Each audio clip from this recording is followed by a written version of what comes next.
دا ورو سوال کړی دی چې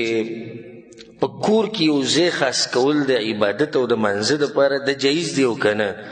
الجواب بالله توفیق چې په دې کې هېڅ حرج نشته او دا جایز دی چې انسان په کور کې ځان له یو ځای خاص کړي د عبادت دپاره، او دا د نیکانو خلکو طریقه ده، د پخوا نه را روانه ده، د رسول صلی الله علیه وسلم نه شروع کو بیا را روانه، بلکې مخکې امتونو کې هم نیکانو خلکو به دا چل کو چې په کور کې به د هغوی د عبادت یو خاص ځای و. لکه د بېدینو په کور کې د ډش د کتو دپاره چې خاص کمره وي، د ټي وي د کتو دپاره خاص مجلس وي، د سندرو ټنګ ټکور دپاره جدا ځایونه. نو د دیندارو خلکو په کورونو کې د مونځ او د عبادت او د تلاوت او د ذکر دپاره یو خاص ځای جوړ کړی، په دې کې څه حرج نشته. او په دې به یو دلیل وښایو. محمود ابن الربیع الانصاري وایي، او دا روایت امام بخاري و مسلم رحمهم الله غدوانو راوړی چې عتبان ابن مالک رضی الله عنه دا خپل قوم له به امامتي ورکوله وهو اعمى او دی ړون ړون. دې کې یو مسله خو واضحه شوه، یو ړون پسې مونځ کېږي. دا بعض عوام وایي د ده پته نه لګي چې ځان به یې څنګه اینځلی او څنګه به یې نه اینځلی، څه ماشوم دی، داسې ټولې شکي خبرې. ده ته وګوره دغه شان څوک عبدالله ابن ام مکتوم چې رسول صلی الله په سفر باندې جهاد سره لپاره ولاړ مدینه کې، هغه به خپل جومات کې پرېښودو. نو دی ړونو،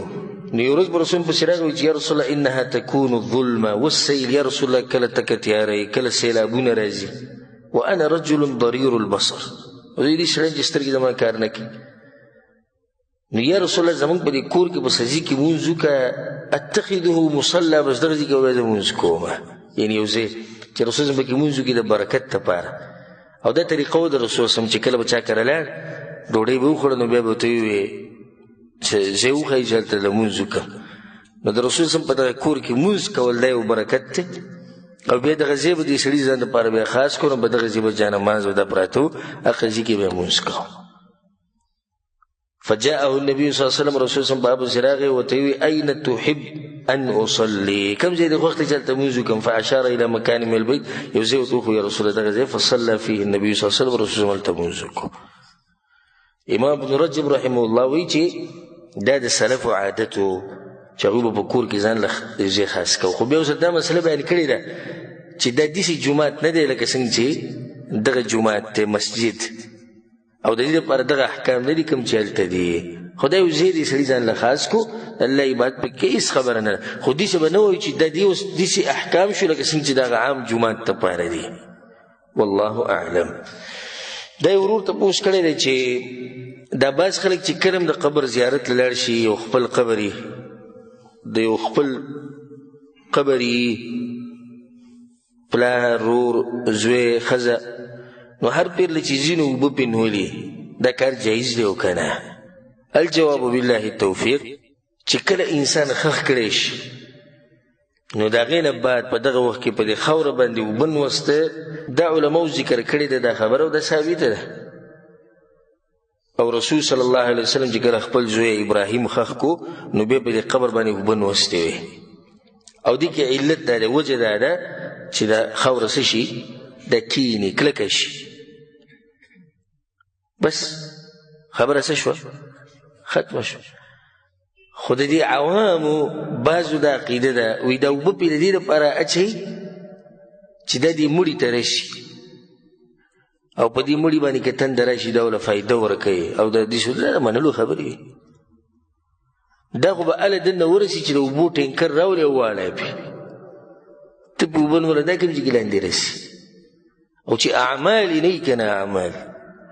د سیند په اوبو کې کېده چې په دې کې یخ پروت وي، خو هېڅ فایده وله نه ورکوي. او چې اعمال یې که نه،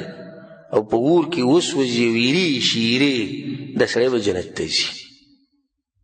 نو خبره ټوله د څه ده، د اعمالو ده. د دې نه دی چې په قبر باندې ګلونه پراته دي او که نه وي، په قبر یې وله نوم لیکلی دی او که نه دی، قبر یې وله سیمټي کړی دی او که نه دی،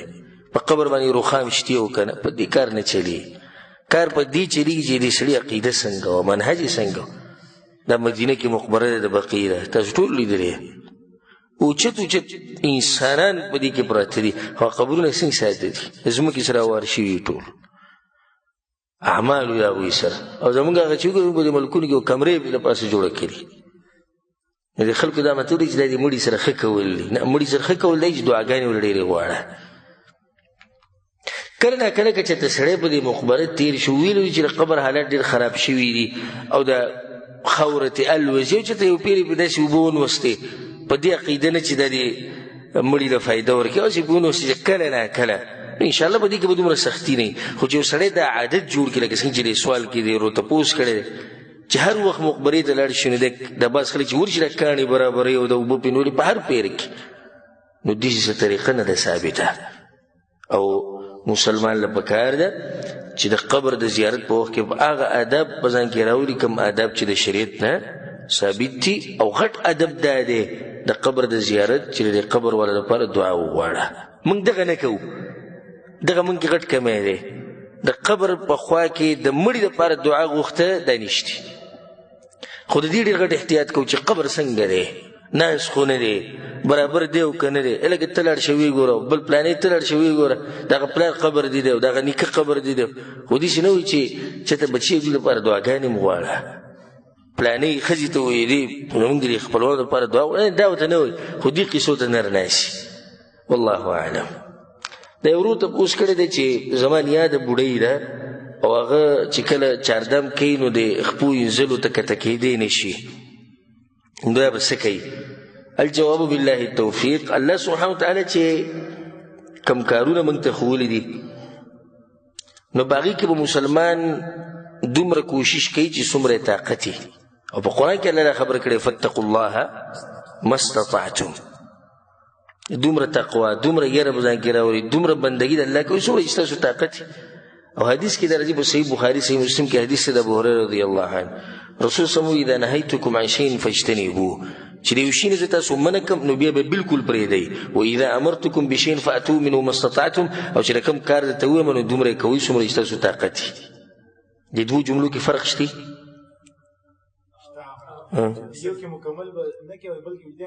طاقت ته ګورې یعنی حرام پرېښودو کې طاقت ماقت نشته سیګرټ دومره پرېږده چې څومره یې طاقت وي فلم کته دومره پرېږدي څومره طاقت نه پرېښودو کې طاقت ماقت ته ضرورت نشته خو پرېږده کولو کې بیا طاقت ته به ګورې نو دا زنانه چې کومه ده دا مشره زنانه که دا د خپو انځلو ته کته کېدی نه شي اوبه دې پاړئ هسې دې پې اوبه واړئ څه لازم نه چې دا به دې ته کته کېږي او مږي دی بس دا مږل صفا کول خلال کول د ګوتو ده دا د دې نه ساقط شو ځکه چې کمزوري ده نو دا چې پې اوبه واړئ او ګمان چې دا اوبه ټوله خپې ته ورسېدې نو بس دا هم دې دپاره کافي ده یو طریقه دا هم ده چې په یو لوښي کې په څه شي کې دې اوبه کېږي بهی کې د خپې کېږي که د ګیټو پورې نو دا یو طریقه ده درېیمه طریقه دا چې بل انسان ته دې وایي چې هغه وله خپې یینځي او دې رور د کوم چې تپوس کړی دې ته موږ وایو چې دا غټه موقع ده د جنت د ګټلو ته وله خپې یینځه نو دا د دې مسلې هغه حل شو الله سبحانه وتعالی دې زموږ د زنانو حفاظت وکړي او زموږ چې څومره مشران دي الله سبحانه وتعالی هغوی له روغ صحت ورکړي او الله سبحانه وتعالی د هغوی آخره خاتمه په ایمان سره کړي والله اعلم تا یو ورور تپوس کړی دی چې یوه زنانه د جنابت په حالات کې او غسل پې لازمي چې جنابت په حالت کې غسل پې لازمي ده او حیض پې راغی نه دا به اوس لامبي او که نه لامبي به د جنابت دپاره په دې باندې خو هسې حیض راغلی الجواب چې کله یو زنانه د جنابت په حالات کې او د جنابت په حالات کې به د حیض بیماري راغله نو دا به د جنابت دپاره غسل کوي څه فایدې شته دې غسل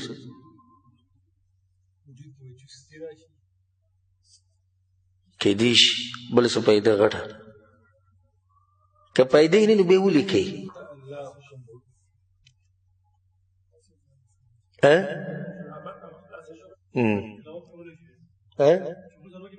چې غسل وکړي بیا تلاوت کولی شي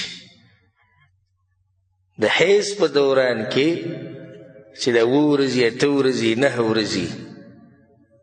زنانه د قرآن تلاوت کولی شي؟ ما په دې باندې مخکې ورور تپوس کړی ما دغه جواب تفصیلا کړی بغیر د دې نه چې قرآن له لاس ووړي قرآن له لاس نشي ووړی خو د قرآن تلاوت کولی شي او د جنابت په حالات کې قرآن له لاس هم نشي ووړی او تلاوت یې هم نشي کولی ولې ځکه چې د جنابت ته وخت لګي او ستا په اختیار کې دی او د حیض وخت ډیري او د دې زنانه په اختیار کې نه دی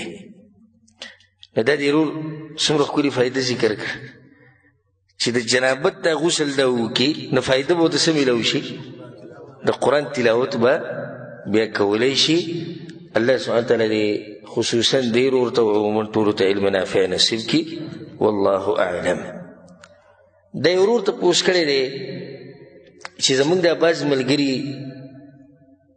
چې تبلیغ او دعوت کې ګرځي نو دوی دا 3 ورځې 4 ورځې خاص کوي ای دا په شریعت کې شته او که نه الجواب د ټولو نه مخکې چې زما جواب اورئ نو هغه به په سړه سینه بغیر د تعصب نه دا زه ټولو ته وایم که ما خبرې کې تاسو اورئ که بهري به څوک اوري که په نیټ اوري که په هر ځای کې اوري خو چې په زړه کې دي د اول نه ما ته تعصب و نو په الله ته قسم خورو که زما په دې خبر باندې پوه شي او که په دې نیت یې واوري چې دا دې څه وایي بیا به پوه شي زه ځان ته ښه غټ تبلیغی وایم خو چې اوس سړی ما ته تبلیغی نه وایي دا خو دغه سړي مسله ده زه خو ځان ته تبلیغی وایم تبلیغ څه ته وایي یا ایها الرسول بلغ ما انزل الیک من ربک پیغمبره تبلیغ کوه څه چې راته زه یم دا بیانوه اوس څه چې الله وایي څه چې پیغمبر وایي دا بیانول دا تبلیغ دی دې ته تبلیغ وایي خو دا مروجه تبلیغ چې کوم چلیږي نن سبا دا ملګري زمونږ او دا رونه مخلص دي کوشش ډیر کوي محنت ډیر کوي د دین یو جذبې په زړه کې شتي خو مسله پکې دا چې د علماو سره رابطې نه کوي د علماو سره یې نه لګي د واضح خبرو علماو سره یې نه لګي په دې کې تاسو ما سره اتفاق نه کوئ دا به کېدای شي چې چلي نور که څوک زما په دې خبره صحیح رسي نو هغه ما سره اتفاق کوي چې علماو سره نشتي او په خپله هغوی موږ اوس علما نه یو وایي او دا مدرسه د چا ده دا د امپړو ده استاد پکې هم امپړ دی شاګرد پکې هم امپړ دی دا په خپله هغه وایي نو کله چې یو سړی امپړي او چې کله یو سړی په خپله وایي چې زه جاهل یم د ده نه به داسې کارونه کېږي چې هغه به صحیح نه وي زه به انسان یم خطا کېږم خو ته به راشې ما به پوه کې چې وروره ستا دا کار غلط دی ولې وایي ځکه چې الله ده الله پیغمبر دی زه به له تندی ښکل کړم شکریه به ادا کړم کور ته به بوځم کې به نو چای به وڅښو روټۍ به وخورو دا سړی غټ احسان یې په ما باندې وکړو چې زما غلطي ما ته وښوه نو چې بیا یو سړی جاهل یو په خپله وایي زه جاهل یم ده ته چې غلطي وښوه بس دا د دین سره دښمني وایي واغسته بعض وایي دغه داسې وایي موږ ته وی تباه به شي وي دا اسمان ولې اسمان وله مه چېړوئ موږ څنګه چېړلې موږ خو غلطي بیانوو غلطي چې په هر چا کې بیانوو وی که هغه هر څوک کاینه موږ کان چې په غټ عالم کې غلطي هم به وایي غلطي ده خو د تعصب د لاسه ډېر خلک دا حقیقت نه مني په دې خبره به زما نه خفه کېږئ نه په خپله چې د عوام کیني کله نو په دې تبلیغانو به سمې خبرې کوي خو چې کله یو عالم وایي چې په دې تبلیغانو کې دا مرض دی دا ګوره وابي دی وایي نو پرون خو دا ټوله شپه دوی بس غیبت کې تېره کړه هغه وخت کې څه خبره نه ده خو که نن یو عالم د قرآن او حدیث په رڼا کې دا وایي چې دا ښه خلک دي خو دا کار یې لږ کمزوری دی غلط دی په دې کې ورته نصیحت کول غواړي نه دی بیا وایي دا ګوره دا وابیان دي دوی تبلیغ نه مني دا انصاف دی که زیاتې دی دا خو زیاتې دی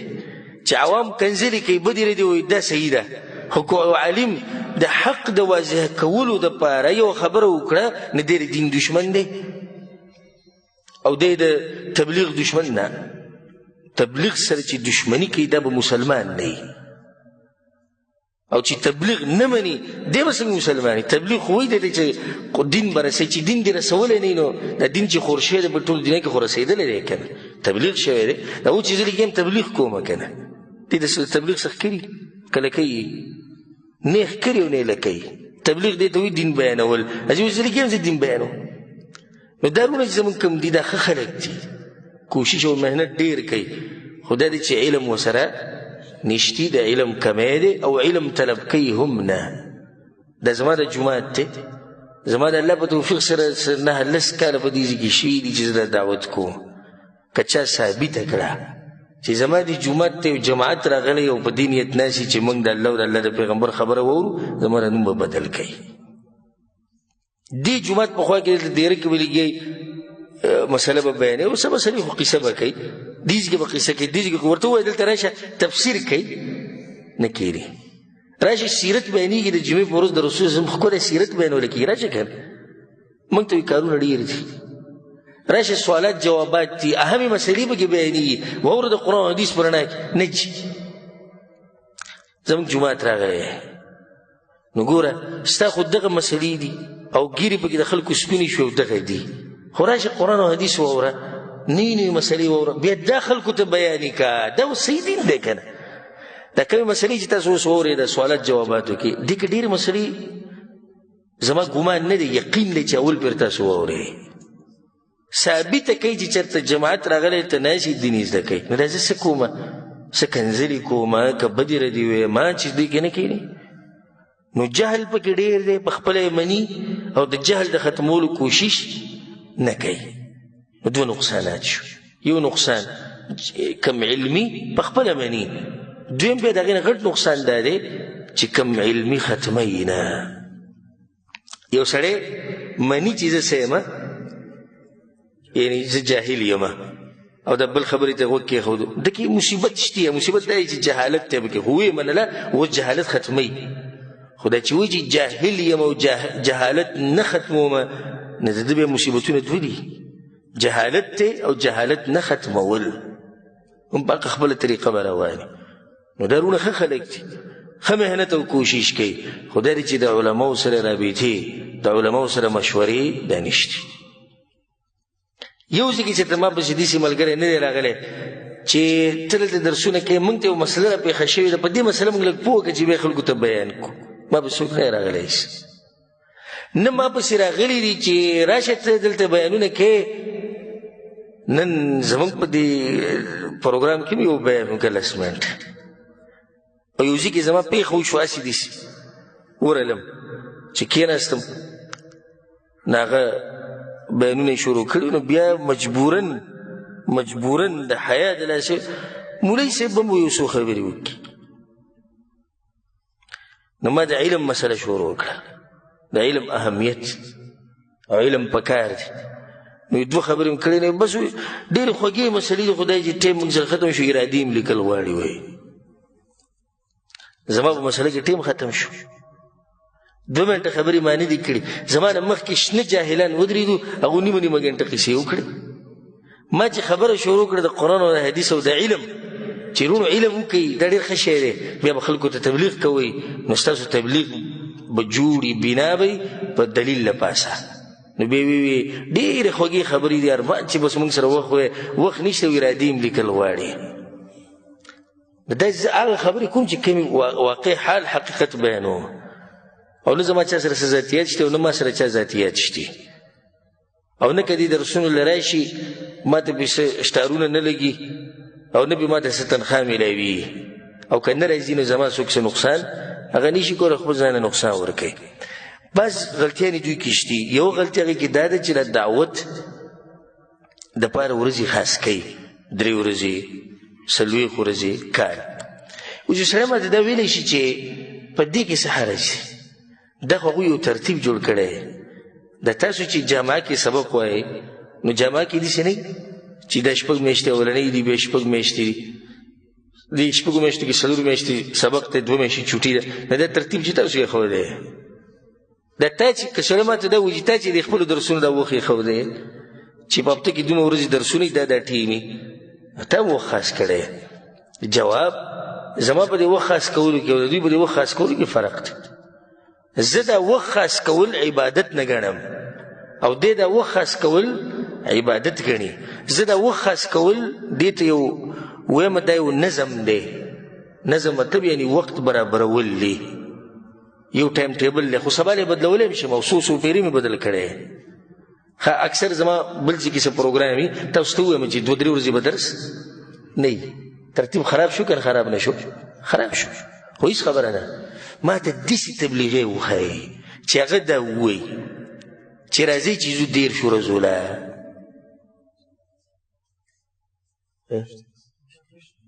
ما ته حقیقت وایي ګوره که چا اورېدلي ما ته ووایي چېرته هم داسې لیدلی دی چې ګش لګو 2 ورځو لپاره په ګش وتي 2 ورځو لپاره ګش څو ورځي چې دغه چې ورته وایي دا سیروزه څو ورځي 3 ونه هم کم لیدلی 15 ورځې سیروزه هم لیدلی چېرته نو بیا دا څنګه ته وایې چې دا موږ یو ترتیب جوړ کړی دی عبادت یې نه ګڼو عبادت یې ګڼې ځکه خو کمې زیاتې پکې نه کوې ښه تپوس وکړه چې یو سړی 40 ورځې چیلې له لاړ شي او په یو کم 40 کور ته راشي ثواب به ورته پوره میلاوي چې که پلار یې مړي بیا به هم نه راشي ولې بیا ورته د چیلې ثواب پوره نه میلاوي دلیل دی چې دوی عبادت ګڼي نو چې عبادت یې ګڼي بیا به د قرآن او حدیث نه دلیل خې او قرآن او حدیث کې په یو ځای کې دا نه دي راغلي چې پیغمبر ویلي دي صحابه کرامو دا طریقه وه چې هغوی به دعوت ته پورې ورځې خاص کوي نه دعوت دا به د کوم وخت نه د کوم وخته پورې کوي د مرګه پورې چې کله درته موقع میلاو شو په ټلیفون په موبایل په جومات کې په ډیره کې په کور کې په خپل ملک کې په بهر ملک کې په پښتو کې عربۍ کې انګلیش کې هر وخت به دعوت کې الله سبحانه تعالی دین تبلیغ به بیانوي نو دا یو حقیقت ما بیان کو او که څوک پې خفه شوی الله دې خوشحاله کړي خو څوک په دې نشي خوشحالولی چې حق پټ کو کومه خبره چې واضح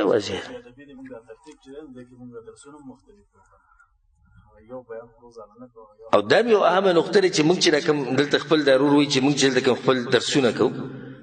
نو زموږ خو صحیح دی چې ورځې ټاکلی شي دا د ورځې درس دی خو بیا مختلف درسونه دي یو ورځ د سیرت دی نو بلو مشکات دی نو بلو تفسیر دی بلو ریاض صالحین دی سوالات جوابات او دا خو دغه یو قصه ده پوخان را روانه نو دا ترتیب صرف ترتیب دی عبادت یې نه ګڼو او که عبادت هم ګڼلی نو بیا به موږ دا واجب کړی وی چې د دې نه موږ اخوا دېخوا کېدی نه شو والله اعلم په دې مسله ورسېدی که نه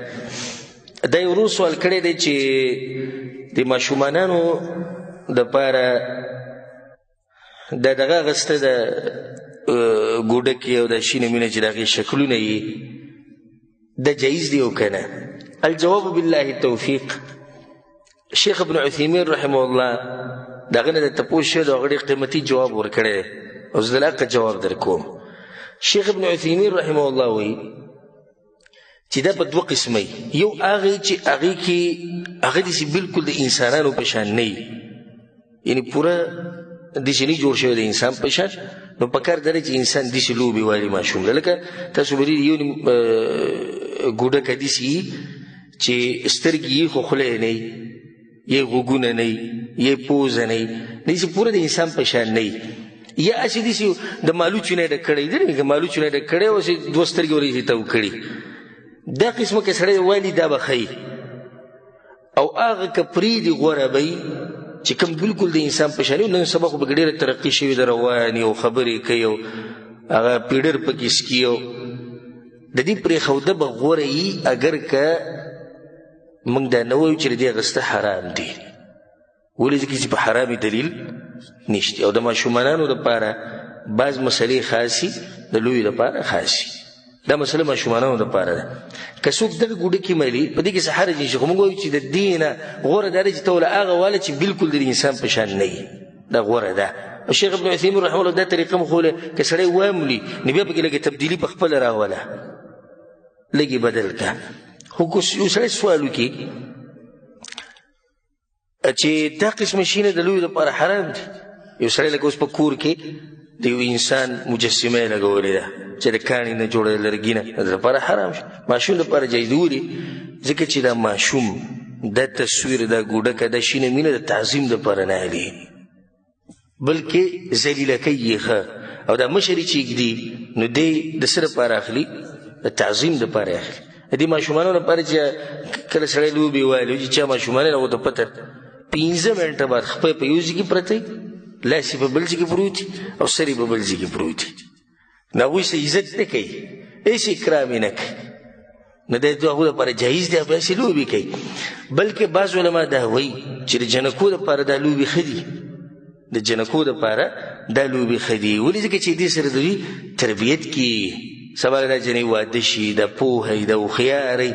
نو که جنکۍ داسې لوبې کوي دا اصل یو بل ته وي دا زموږ ماشوم دی او دا داسې دا دغه، خو هېڅ عزت یې نه کوي چې د لویو په شان تصویران یې ښودي او بره ته دفتر ته ورننوتې او په دې مخامخ دیوال باندې غټ تصویر لګېدلی، نو دی نور څه لپاره یې خو تعظیم یې کوي که نه. نو ځکه د لویو لپاره دا مسله جدا ده، د ماشومانو لپاره څه ده؟ جدا ده. حاصل د مسلې دا شو چې ماشومانانو لپاره دا قسمه لوبې اخیسته جایز دي، خو په هغې کې که سړی داسې وکړي چې هغه وله والي چې هغه بلکل د انسانانو په شان نه فرق پکې هغه به ډېره غوره او که دا نورې وله والي دا جایز دي. خو موږ د غوره او د ناغوره خبره کوو. الله سبحانه تعالی دې موږ په خپل دین باندې پوه کړي.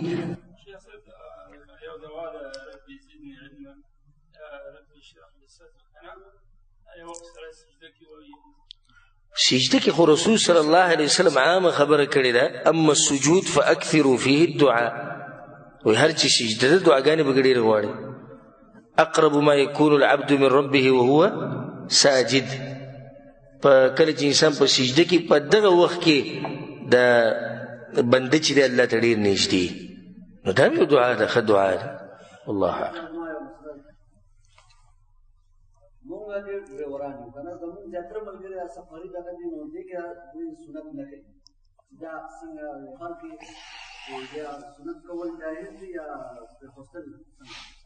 صحیح ده. دا وروي چې لکه موږ ډریوران یو سفرانه مونځونه کوو نو د سنت به پکې پرېږدو او که نه، که څوک یې وکړي ګناهګارېږي نه. خو د رسول صلی الله علیه وسلم نه دا نه دي ثابت چې هغه په سفر کې سنت کړي سوای د سحر د سنتو نه او د ویتر د مانځه نه. نفلي مونځ به کوو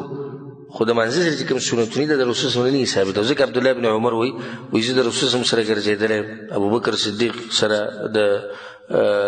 عمر بن خطاب سره، عثمان بن عفان سره، خو هغو په سفر کې چې د سنت نه دي کړي سوای د سحر سنت او د ویتر د مونځ دا به یې نه پرېښودو.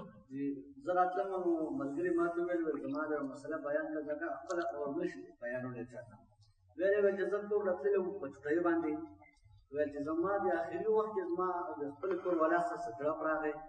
او ویلې ما ورته وویل چې زما د کوره ووځه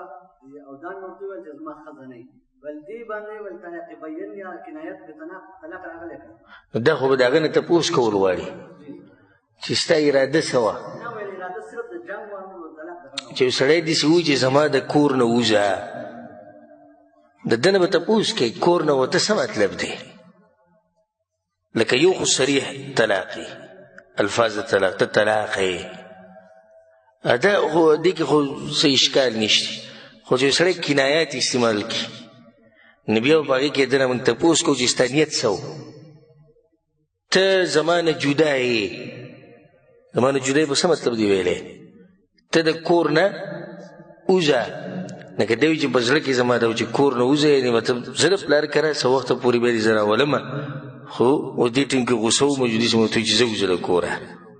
نه که داسې دا بیا جدا مسله ده. او که په زړه کې دا و چې دا طلاق دی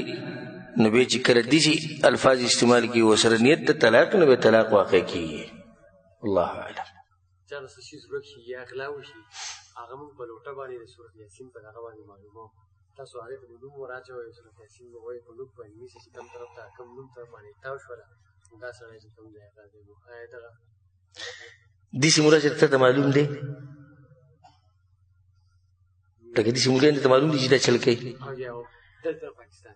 دلته یې کولی هم نه شي، دلته یې ګوګو بل ورځې رسوي. خو شرطین ما وله بوزه او زه به د خپل لاس دا ګړۍ دې خپل جیب ته اچوم او هغه ته به ویم چې ما نه ګړۍ ورکه شوې ده. که دا ګړۍ معلومه کړه نو چې څه وایي هغه به زه منمه، ډېر لرې به یې نه وړم، دې جیب ته یې اچوم، دې جیب ته یې اچوم او ده ته وایم چې اوس تا ته وګوره، لوټې ته دې وګوره، نوک ته دې وګوره او کار ته دې وګوره. دا خو د غیبو خبرې دي، الله موږ له عقل لا کړی، دا د غیبو خبرې دي. رسول صلی الله علیه وسلم په ښځه باندې تهمت لګېدلی دی او رسول صلی الله علیه وسلم 10 ورځې د وحي په انتظار کې ناست دی. رسول صلی الله علیه وسلم باندې جادو شوی و، هغه جادو په کوم ځای کې پروت و؟ کوی کې پروت و. جبریل ورته وښو وی الله وی چې هغه جادو هلته پروت دی رسول صلی الله علیه وسلم ته پته نه وه چې په هغه ځای کې پروت دی داسې پالتو خبرې دي موږ په دغه کې په لوټه کې معلومو په نوک کې معلومو او دې لم راولي ماشوم به دې قصو له راولي دی به سترګې راوباسي داسې ده که نه ده هغه ها وکړو ده وویل ده به داسې ده چې ته ما دې وله راولي زه ورته ښیم چې به یې نوک کې څه ښکاري او به یې لوټه کې څه پراته دي دا ټول یو ګیم دی یو لوبې دي په دین پورې مذاق دی صحیح دین وپېژنئ حق دین وپېژنئ دا قسمه قصې پرېږدئ دا ورک شوی شی معلوموي او په نوک کې چې وګوري دشمن ښکاره کوي او دا ټول غلطې خبرې دي والله اعلم د نشې که پلار دا رور تپوس کوي چې پلار نشه غواړي نو له راوړی شي او که نه نشي راوړی دا مسله موږ بیانه کړې تفصیلا چې رسول صلی حدیث کوي لا طاعة لمخلوق فی معصیة الخالق د مخلوق خبره به نه منلې کېږي د خالق په نافرمانۍ کې نه که پلار وایي چې ما له نسوار راوړه سګرټ راوړه او زه به درنه خفه شم نو یا به الله ناراضه کېږي یا پلار ناراضه کېږي نو موږ د الله خبره نشو پرېښودی پلار ته موږ ووایو چې ستا هر څه لپاره موږ تابعداري خو دا خبره موږ ستا نشو منلی او که وله راوړه نو دی د پلار سره په ګناه کې شریک دی والله اعلم